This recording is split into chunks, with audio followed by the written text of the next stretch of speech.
কাছে মনে হয় যে আমরা 100% না হলেও 80% আমরা ফুলফিল করতে পেরেছি। অবশ্যই আমি যখন যেখানেই খেলি আমি আমার 100% দেওয়ার চেষ্টা করি।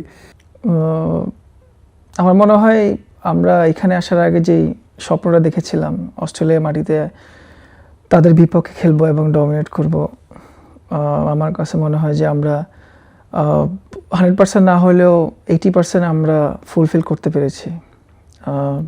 ডারউইনে ম্যাচ জিতা এবং ম্যাকাওতে এসে ওদেরকে টাফ টাইম দেওয়া, বোলিংয়ে ডমিনেট করা এখানে এসে। এবং আমার বলবো যে যখন থেকে অস্ট্রেলিয়াতে আসার পরে যে ট্রেনিং সেশন আমরা করি, এখানে যে প্র্যাকটিস শুরু করি, আমাদের চিন্তা ভাবনা, আমাদের ডেডিকেশন, ফোকাস যতটুকু ছিল অনুশীলনে, আমার মনে হয় আমরা ম্যাচেও ওইটারই পরিপূর্ণ কি বলবো অ্যাপ্লাইটা করতে পেরেছি। এবং আমার মনে হয় সব প্লেয়াররাই চেষ্টা করেছে তাদের বেস্টটা দিয়ে খেলার, এবং সেটার প্রতিফলন আসলে এখন পর্যন্ত আমরা ফিল করতে পারতেছি যে আমরা আসলে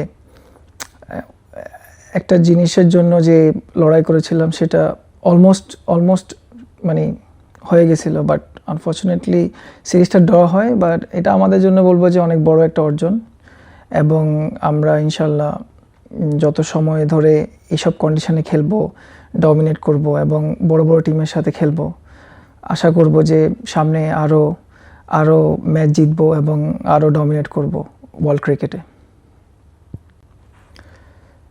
as a fast bowling unit হিসেবে আমি বলবো যে আমরা বিগত কয়েক বছর ধরে অনেক ইমপ্রুভমেন্ট করার চেষ্টা করতেছি আমাদের বোলিংয়ে, এবং আমরা অস্ট্রেলিয়াতে আসার আগে কী কী কন্ডিশনে আমাদের খেলতে হবে, কী কী চ্যালেঞ্জ থাকবে, ওগুলো নিয়ে আমরা কমিউনিকেশন করি আমাদের কোচের সাথে, অ্যানালিস্টের সাথে, এবং কী ধরনের কন্ডিশন থাকবে, এবং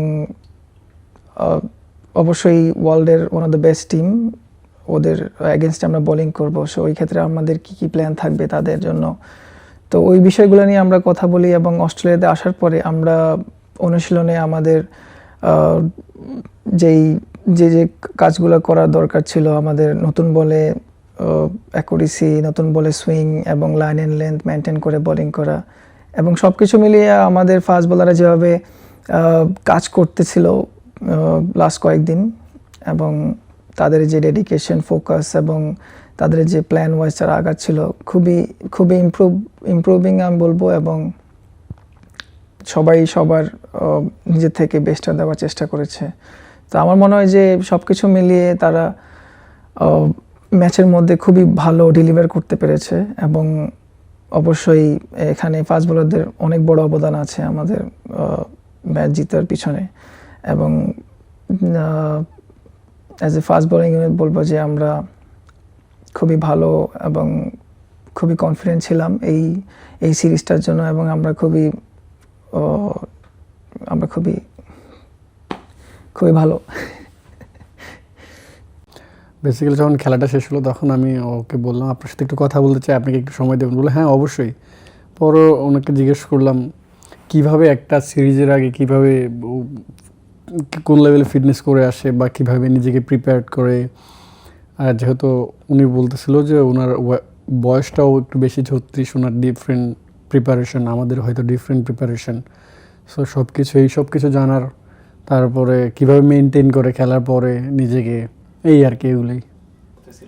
না অবশ্যই আগে যারা কোচ ছিলেন তাদের সাথে কথা হয়েছে, এবং কি সাকিব ভাই আমাকে টেক্সট করছিলেন, বলছে ওয়েল ডান, কংগ্রাচুলেশন, এই আর কি।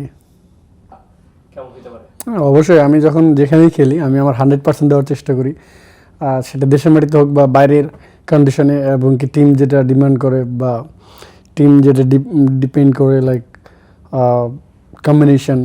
যদি কম্বিনেশনে অনেক সময় দেখা যায় কম্বিনেশনের কারণে একটু বাইরে থাকতে হয়, বাট আমি স্টিল রেডি থাকি এনি টাইম, কেন আমি রেডি থাকি সবসময় খেলার জন্য। সো ইনশাল্লাহ আবার যখন খেলার সুযোগ পাওয়ার চেষ্টা করবো, দেশে হোক বা দেশের বাইরে, নিজের সেরাটাই দেওয়ার চেষ্টা করবো।